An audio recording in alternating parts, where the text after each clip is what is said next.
Hello, and welcome back to our Homegrown Haven farm channel. My name's Lily.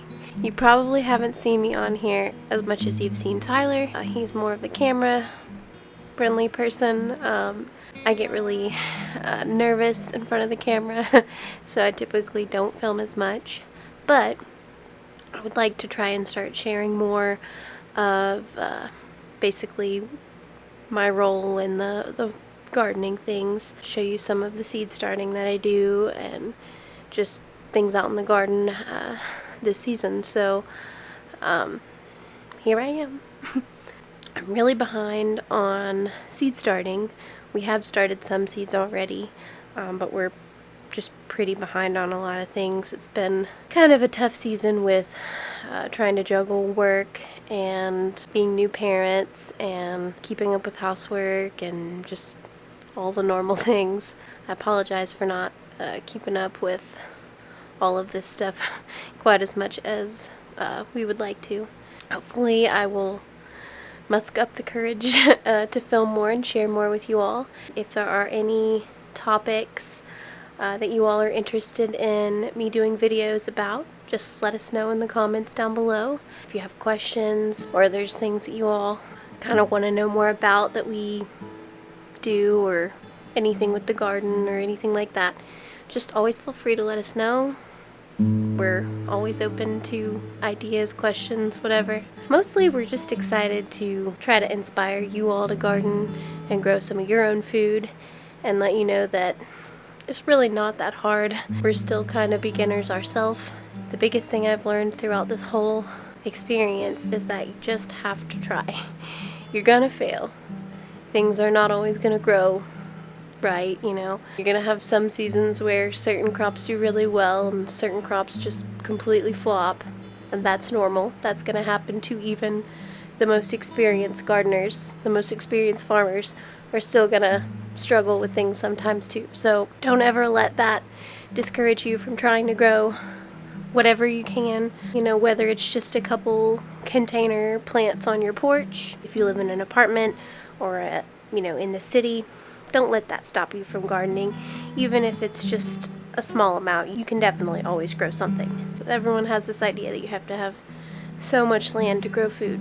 I've learned that that's just not the case, and that even in our really small space that we've started with, we were able to grow a ton of food. You know, you have to plan things pretty well and really try to get the most out of your space by growing things vertically, on a trellis, in containers. You know, starting things inside helps kind of extend your season. Covering things up can help. There's a lot of things you can do to help bring up the production of your garden. There's some things that just sort of apply to all of us, regardless of where we are.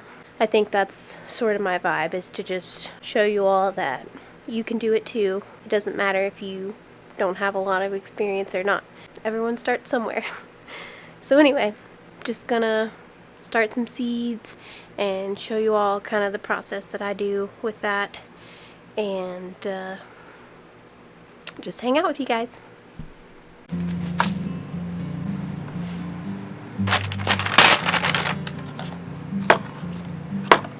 Okay, so the first thing that I'm doing is I am filling up my containers with seed starting mix. I'm using the Burpee organic seed starting mix, but you can use any seed starting mix that you have. You can make your own seed starting mix. You can get cocoa core that comes in blocks like this and make your own mix like this. There's lots of ways that you can do that. For seed starting, you just want a medium that's going to be absorbent so that it doesn't dry out and kind of promotes early growth for seedlings. First thing I do is I fill up my containers with soil, and I have a lot of stuff to start, so I'm just going to go ahead and fill up a bunch.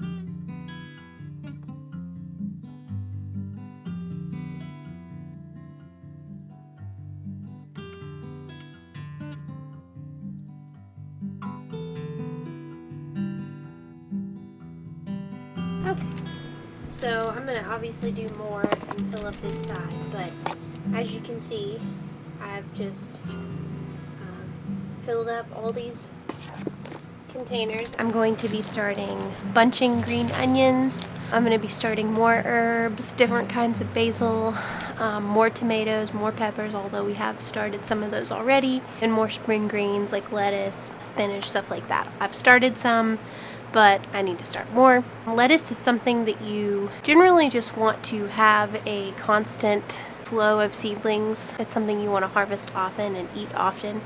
I mean, for us in our family, we eat a lot of salad. You know, we don't want to just have a bunch of lettuce that we harvest all at one time and then that's it. We want to have a little bit going all the time so that we will have something to harvest periodically for meals. That's really what our goal is for the whole garden, is to be able to harvest different things at different times as we need them through the season. Our goal is to try to not really have everything just be ready all at once.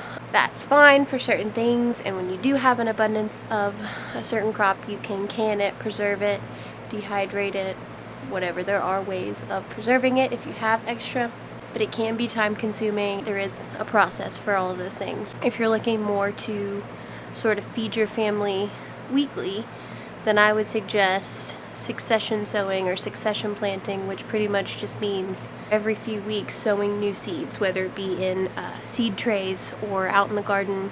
Some crops do better when started inside. Some do better when they're directly sown. Certain root vegetables, like carrots, they don't really like their roots messed with. I wouldn't really recommend starting those indoors and then transplanting later, just because I feel like they're generally going to grow really kind of crooked, crazy carrots and may struggle with that. So some things you don't really need to start inside. The main things that we start inside early are tomatoes and peppers, things like eggplant, maybe certain varieties of flowers that you want to give a head start, like sunflowers. I can definitely do more videos about those things that you want to direct sow out later when I'm out in the garden and kind of show you about that. But today we are just starting stuff inside. So we grew these last year, or this past year, and we loved them. They are the Burpee Evergreen Long White Bunching Onions, and they are absolutely delicious. So I'm going to start some more of those so that we will have a continuous harvest for those. So another thing you want to do is you want to put labels in your seedlings so you know what each are. These I did not buy. We just cut these little plastic strips from like yogurt containers, sour cream containers, that sort of thing, because it is just a reusable, recycled product here, and it was free. So that's what we generally use.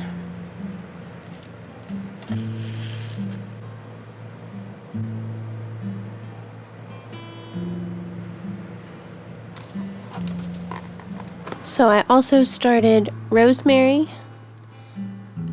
basil, cucumbers, also started some more basil, different varieties, dill, and spearmint. I started some other stuff too, that's not all shown here. Basically just a bunch of herbs and summer annuals, and that was about it.